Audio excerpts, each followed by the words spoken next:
প্রধানমন্ত্রী জনাব তারেক রহমান সাহেব, তার জন্য আপনার আসলে কতটা মায়া হচ্ছে? বা তার জন্য আপনার আসলে কতটা মায়া করা উচিত? আপনারা জানেন যে তার এখন যে পারিবারিক অবস্থা, সেই পারিবারিক অবস্থায় পুরো বংশের একমাত্র প্রদীপ রূপে তিনি জীবিত আছেন। তার বাবা নির্মম হত্যাকাণ্ডের শিকার হয়েছেন। তার আম্মা এদেশের জন্য তার জীবন যৌবন সবকিছু ত্যাগ করার পরও জীবনের শেষ প্রান্তে এসে জেল, জুলুম, অবিচার, তারপর রাষ্ট্র কর্তৃক নানা রকম অপদস্থ হওয়ার পরে তিনি এতটা রোগাক্রান্ত হয়ে, এতটা অসুস্থ হয়ে পড়েছিলেন যে মৃত্যুর পূর্বক্ষণে বলতে গেলে তিনি মানে কেমন যেন হয়ে গিয়েছিলেন।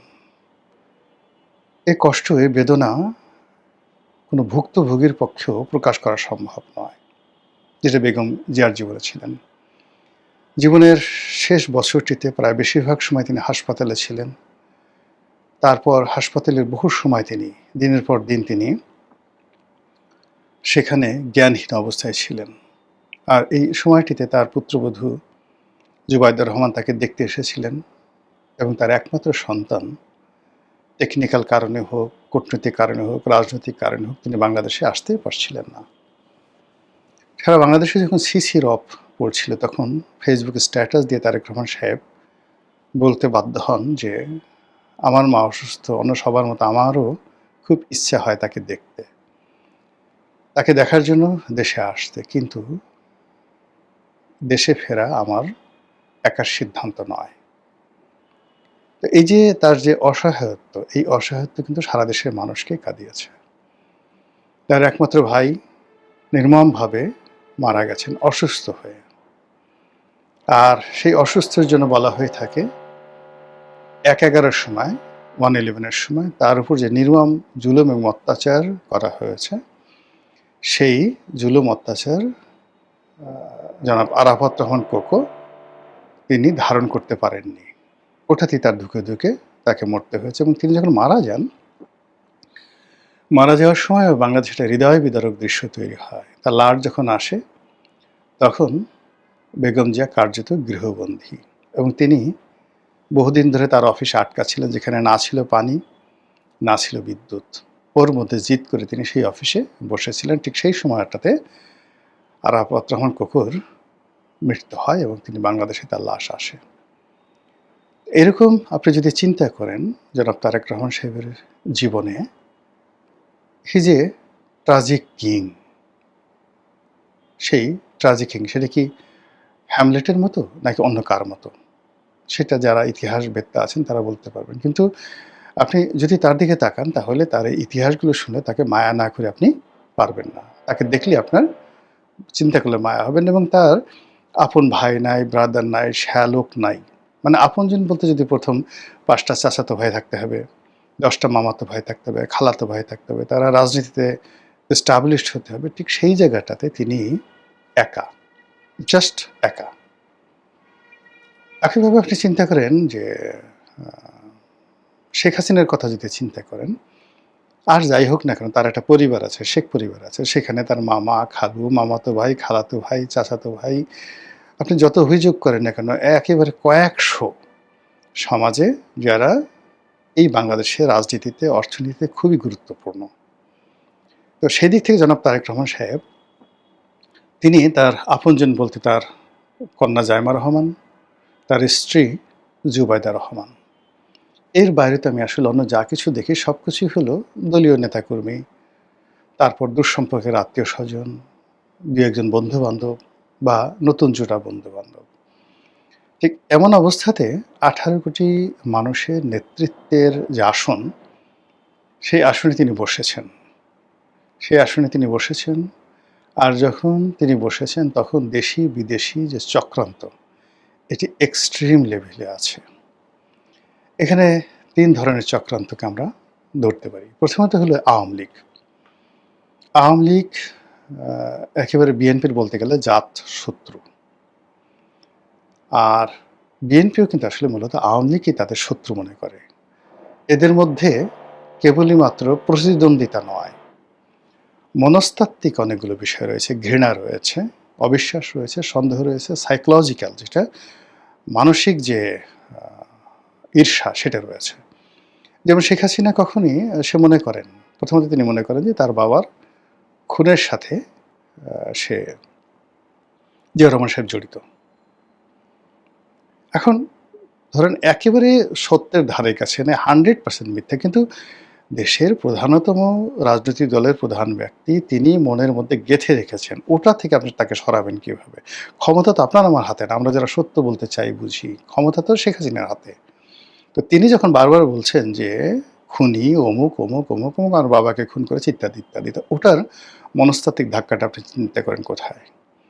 এরপরে ২১শে আগস্টের গ্রেনেড হামলা, এই পুরো জিনিসটি যারাই করুক, যেইভাবেই করুক না কিন্তু শেখ হাসিনা কি মনে করছে, আওয়ামী লীগের লোকজন কি মনে করছে, কাকে তারা দায়ী করছে? ফলে এরকম অসংখ্য ঘটনা, এই যে এখন বাংলাদেশে ধরেন যা কিছু হচ্ছে গত ৪ মাসে, গত ২ বছরে আওয়ামী লীগের উপর যা কিছু হচ্ছে, এর পুরোটার জন্য বিশ্বাস করেন আওয়ামী লীগের লোকজন জামাতকে দায়ী করছে না। ইভেন এনসিপিকে তারা দায়ী করছে না। এনসিপির যে সমস্ত লোকজন তাদেরকে মানে এরা বাচ্চা ছেলে চলে আসছে ইত্যাদি ইত্যাদি ইত্যাদি, কিন্তু মূল ক্রোধটা কিন্তু বিএনপির উপরে। আর বিএনপি সেটা জানে। জানার কারণে কি হলো, আওয়ামী লীগকে কিন্তু তারা কোনো ওয়াক ওভার দিতে চাচ্ছে না।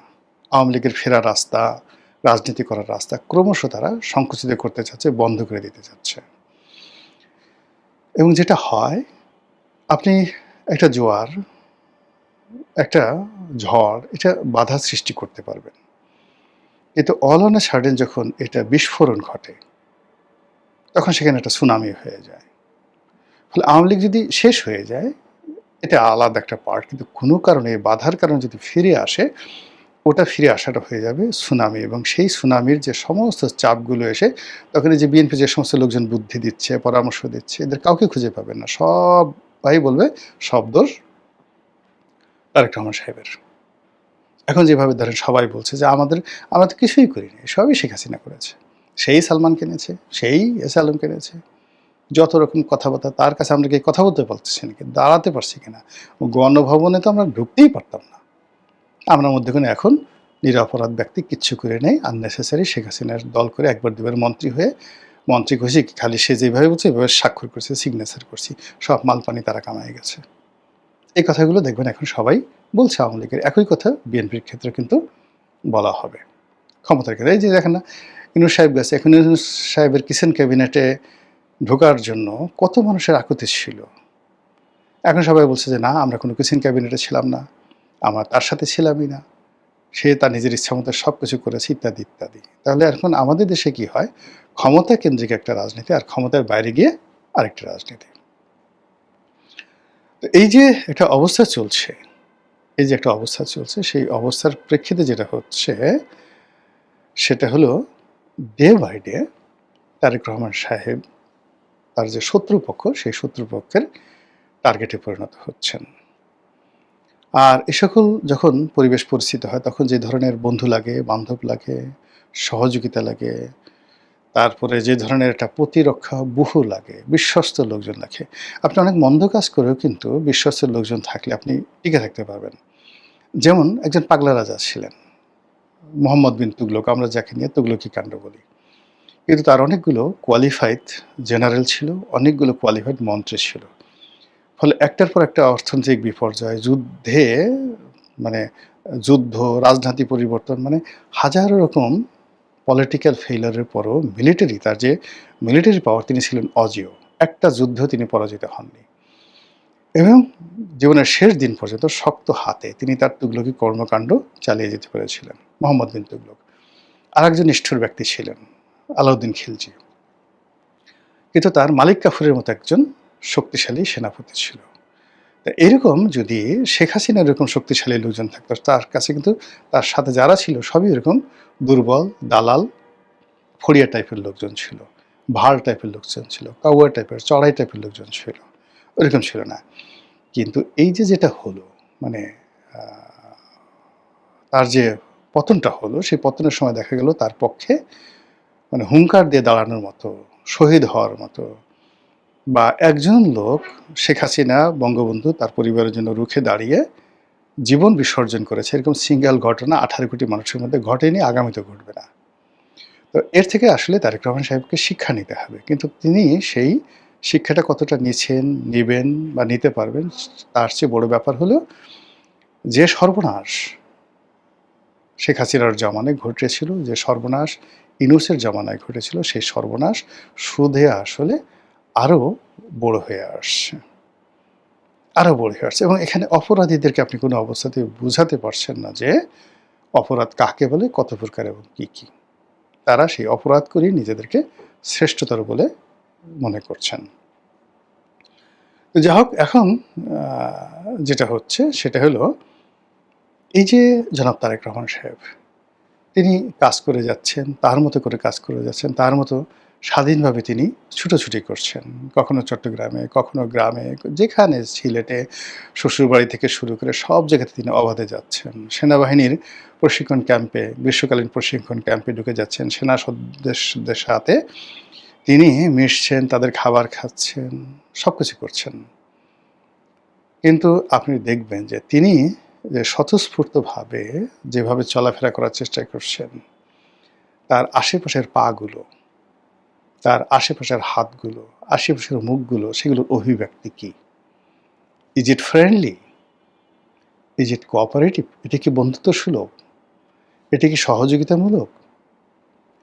এটা কি প্রশংসনীয়? নাকি আমরা যারা দর্শক আসলে আমরা কিছুই করতে পারবো না, আমরা বলছি আহাহা! এরকম প্রধানমন্ত্রী আর হয় না, যিনি সেনাবাহিনীর ভিতরে ঢুকে গেলেন, তারপরে সেনাবাহিনীর খাবার খেলেন, প্রশিক্ষণ ক্যাম্পে বসে বসে তিনি সেনা সদস্যের এই দৃশ্য দেখলেন।